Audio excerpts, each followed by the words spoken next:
네, 이렇게 간밤에 있었던 소식들 브리핑을 통해서 전해드렸는데요. 그렇다면 시장 마감 상황은 어떻게 됐을지 조금 더 자세하게 들어보겠습니다. 김민아 캐스터, 마감 상황 전해주세요.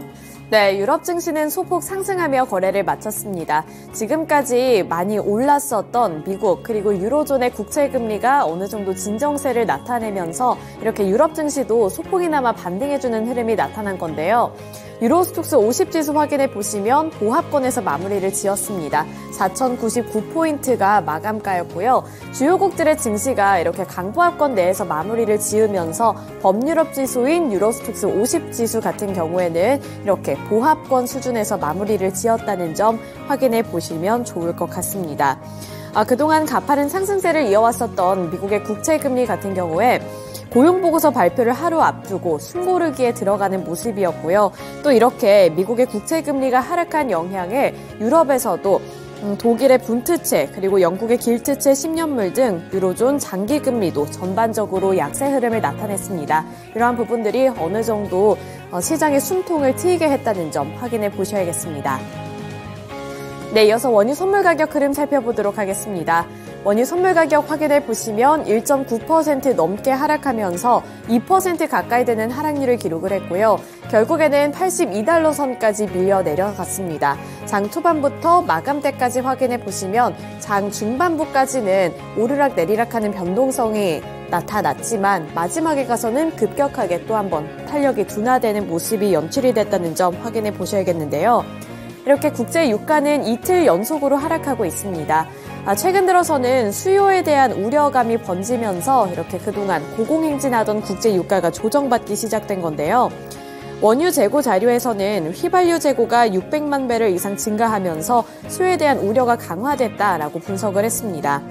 최근 들어 국채금리가 가파르게 오르면서 경기 악화 위험이 커진 데다가 높은 고유가 환경이 수요 파괴를 가져올 수 있다는 우려에 차익 실현 매물까지도 빠져나간 건데요. 따라서 원유 선물 가격 흐름도 1% 넘는 약세를 기록했다는 점 보셔야겠습니다. 네, 이렇게 원유 선물 가격 흐름과 유럽 증시 마감 상황 전달해 드렸고요. 이어서 미국 증시 마감 상황은 SH 인베스트먼트 김선영 연구원 통해서 들어보도록 하겠습니다. 네, 연구원님 안녕하세요. 예, 안녕하십니까?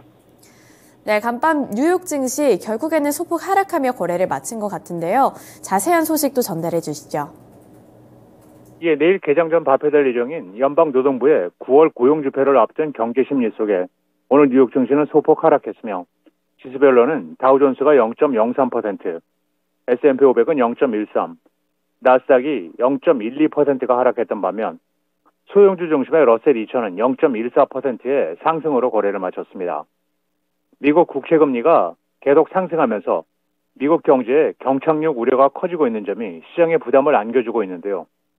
금리가 계속 높아지게 되면 기업과 가계의 차입 비용이 늘어날 뿐만 아니라 투자와 고용 그리고 경제 활동에도 부담이 되기 때문으로 월스트리트저널은 이러한 문제들이 미국 경제 연착륙에 대한 희망을 위협하고 있다고 분석하고 있습니다.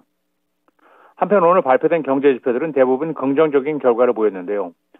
노동부에 따르면 지난주 미국 내 신규 실업수당 청구 건수는 20만 7천 건을 기록해 이 전주 대비 2천 건이 증가했지만 시장 예상치였던 21만 건을 하회했고 상무부가 발표한 8월 미국 무역 수지 적자는 583억 달러를 기록해 전달 대비 9.9%가 감소했으며 이것은 지난 2020년 9월 이후 2년 11개월 만에 가장 낮은 수준이었습니다.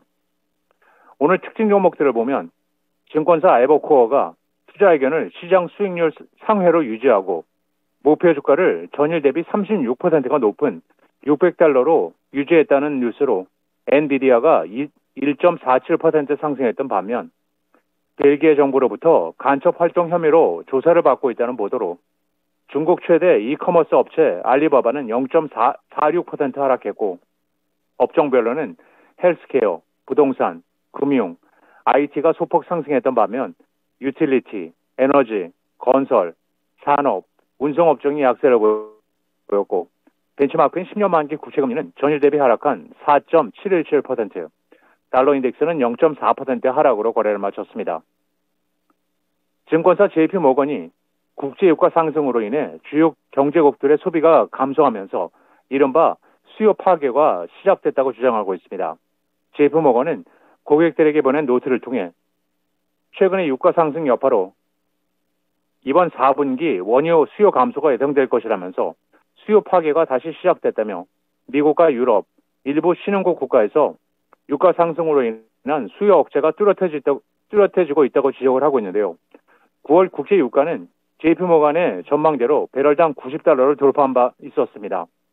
JP모건은 올해 글로벌 석유 증가를 중국과 인도가 이끌었다면서 유가가 급격히 오르자마자 중국은 8월과 9월 국내 재고를 방출했다면서 지난 여름 소규모 방출됐던 원유 재고가 올해 마지막 분기에는 소폭 증가할 것이라면서 JP모건은 연말의 전망치인 배럴당 86달러의 목표치를 유지한다고 덧붙였습니다. 세계 무역기구 WTO가 올해 글로벌 무역 성장률 전망치를 대폭 하향 조정했습니다. WTO는 보도자료를 통해 올해 세계 상품 무역 성장률이 0.8%에 그칠 것이라면서 이것은 지난 4월에 제시했던 전망치였던 1.7%보다 절반 가까이 낮아진 수치였습니다.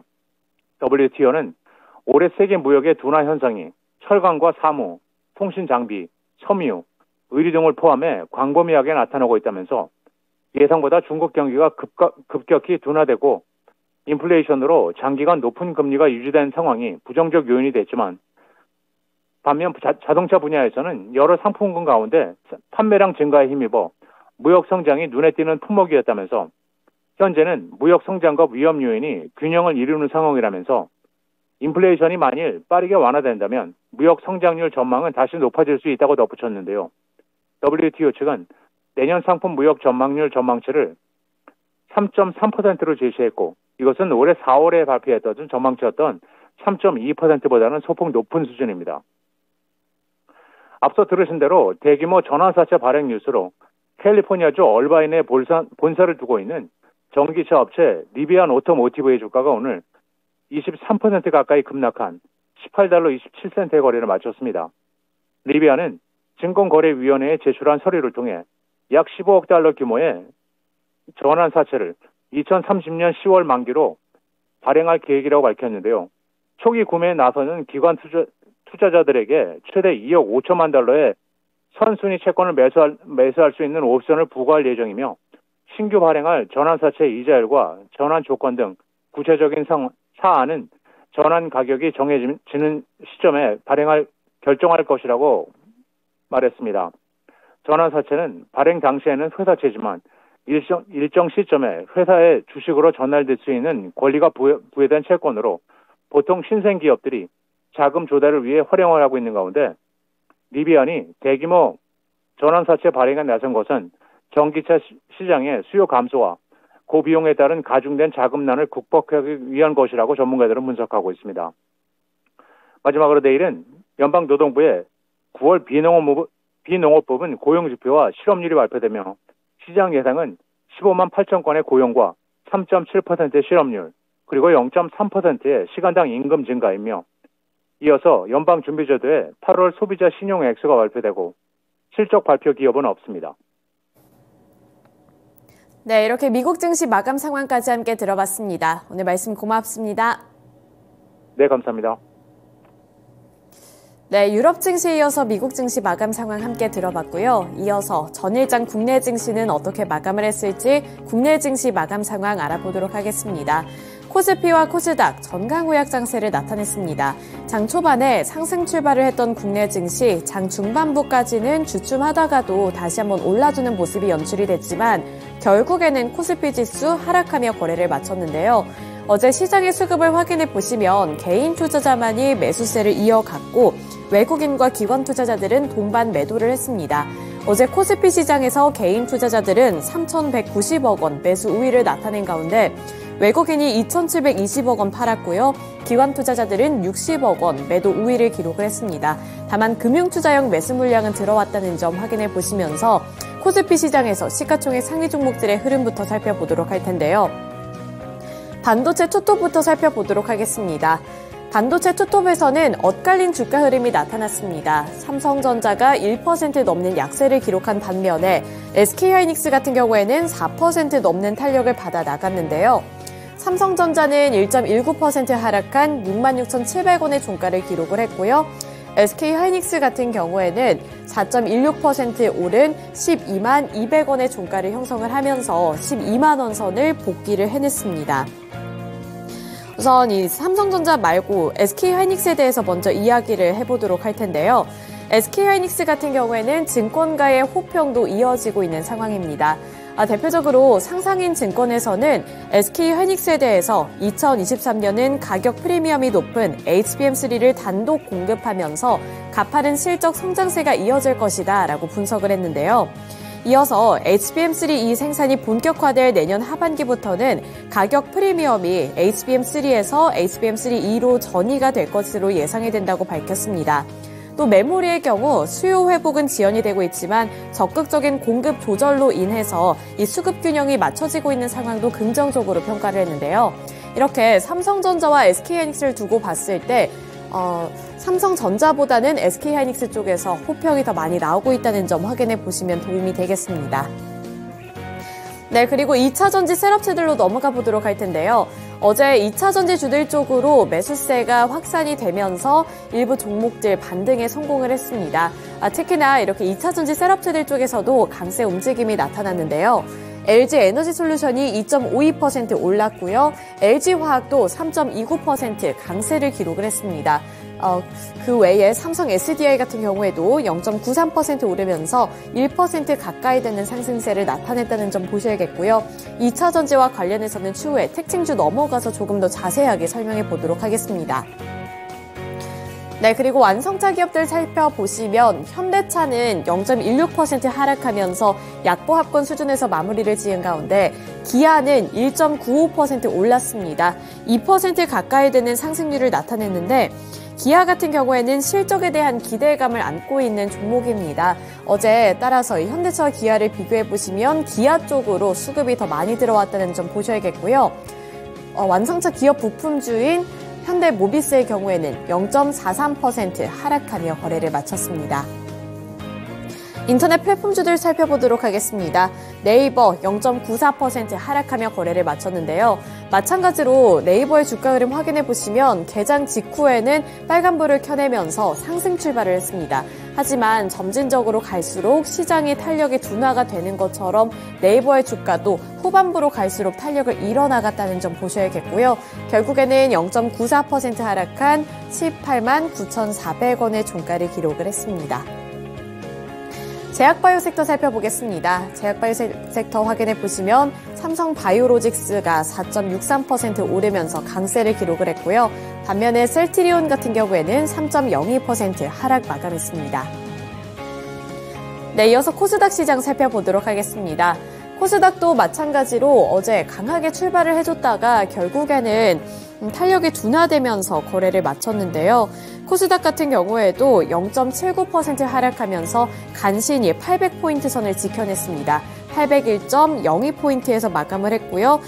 코스닥에서 수급 확인해 보시면 개인 투자자들이 매도한 반면에 외국인과 기관 투자자들은 저가 매수세를 기록을 했습니다.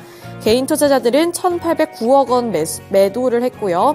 외국인이 739억 원, 기관은 1,003억 원 매수하는 모습이 나타났는데요. 시총 상위 종목들 살펴보도록 하죠. 네, 에코프로 그룹주들 보시면 에코프로가 0.12% 오르면서 강보합권 수준을 기록을 한 가운데 에코프로 BM 같은 경우에는 0.64% 하락했습니다. 장 초반까지만 하더라도 에코프로 그룹주들도 일제히 강한 탄력을 받아 나갔지만 결국에는 탄력이 둔화되면서 에코프로 BM 같은 경우에는 장 막판에 이렇게 하락 전환하며 마무리를 지었고요. 에코프로 같은 경우에도 장 초반에는 강한 탄력 받아 나가면서 장중 고점은 86만 2천 원을 터치했습니다. 하지만 결국에는 이렇게 82만 원 선까지 탄력이 둔화되는 모습이 연출됐다는 점도 보셔야겠고요. 2차 전지 소재 종목들 내에서 LNF의 경우에도 2.22% 올랐습니다. 다만 이 상승폭은 둔화가 되면서 결국에는 2%대까지 탄력이 둔화가 됐다는 점도 보셔야겠습니다. 전반적으로 2차 전지주들이 반등해 주기는 했지만 장 초반에 비해서는 탄력이 둔화됐다는 점 보셔야겠고요. 반도체 종목 보시면 혼조세가 나타났습니다. HPSP 0.63% 하락하며 거래 마쳤고요. 제약바이오 섹터 확인해 보시면 셀트리온 그룹주들 하락 마감했습니다. 셀트리온 제약이 2.47% 하락했고요. 또 셀트리온 헬스케어 같은 경우에도 3% 넘게 밀려났습니다. 59,000원의 종가를 기록했습니다. 반면에 엔터주들 쪽으로는 저가 매수세 유입이 되면서 JYP 엔터테인먼트가 2.01% 상승해줬고요. SM은 3.39% 상승했습니다. 마지막으로 포스코 그룹주 내에서 포스코 DX 살펴보도록 할 텐데요. 급락했습니다. 9.44% 하락하며 거래를 마쳤습니다. 네, 이렇게 코스피와 코스닥 살펴봤는데요. 이어서 특징주로 넘어가 보도록 하겠습니다. 첫 번째 특징주로는 2차 전지주들 살펴보도록 할 텐데요. 앞서서 2차 전지 셋업체들도 빨간불을 켜냈고 그리고 탄력이 둔화되기는 했습니다만 에코프로와 LNF 같은 경우에도 반등에 성공해줬죠. 그리고 보시면 대주전자재료라든지 나머지 2차 전지 소재 종목들 전반적으로 저가 매수세가 유입이 되는 모습이었습니다. 탄력이 둔화되기는 했습니다만 이렇게 오를 수 있었던 것은 테슬라의 주가가 반등해줬기 때문인데요. 미국 기준으로 수요일 시장에서 테슬라의 주가가 5.99% 올랐습니다. 6% 가까이 되는 상승률을 기록을 하면서 전반적으로 국내 증시에서도 매수세가 유입이 되는 모습이었는데요. 테슬라는 3분기 차량 인도 대수가 시장 예상치를 하회했지만 올해 생산 목표 180만 대를 유지하겠다고 밝히면서 주가가 올랐고요. 테슬라뿐만 아니라 나머지 전기차 종목들이 미국 증시에서도 큰 폭으로 올라주면서 국내 증시에서도 이렇게 저가 매수세가 유입됐습니다. 하지만 탄력이 둔화됐다는 점은 재차 강조하고 있다는 점도 말씀드리겠습니다. 네, 그리고 2차 전지 셋업체에서는 LG에너지솔루션 살펴보겠습니다. LG에너지솔루션이 46만 7,500원의 종가를 기록했는데요. 일본 도요타와 함께 연간 20기가와트시 규모의 전기차 배터리 장기 공급 계약을 체결했다고 이날 개장 전에 밝혔습니다. 따라서 이 2차 전지 셋업체 내에서도 LG에너지솔루션 쪽으로 매수세가 또 한번 유입이 됐다는 점도 확인해 보셔야겠습니다. 네, 이어서 로봇 종목들 살펴보도록 할 텐데요. 어제가 바로 두산 로보틱스가 상장한 날이었습니다. 두산 로보틱스는 이에 따라서 급등에 성공을 했지만 이 로봇 섹터 내에서는 수급이 두산 로보틱스 쪽으로 거의 다 옮겨가면서 그동안 주목을 받았었던 로봇주들은 하락하며 거래를 마쳤다는 점도 확인해 보셔야겠는데요. 대표적인 종목으로 레인보우 로보틱스가 있습니다. 레인보우 로보틱스 8.39% 하락했고요.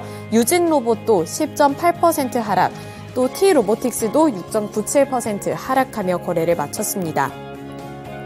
두산 로보틱스가 유가증권 시장에 상장을 한 첫날에 2배 가까이 주가가 상승하는 모습을 나타냈는데요. 아쉽게도 이 따따블에 성공하지는 못했지만 두산 로보틱스는 단숨에 레인보우 로보틱스를 제치고 대장주 자리를 차지했습니다.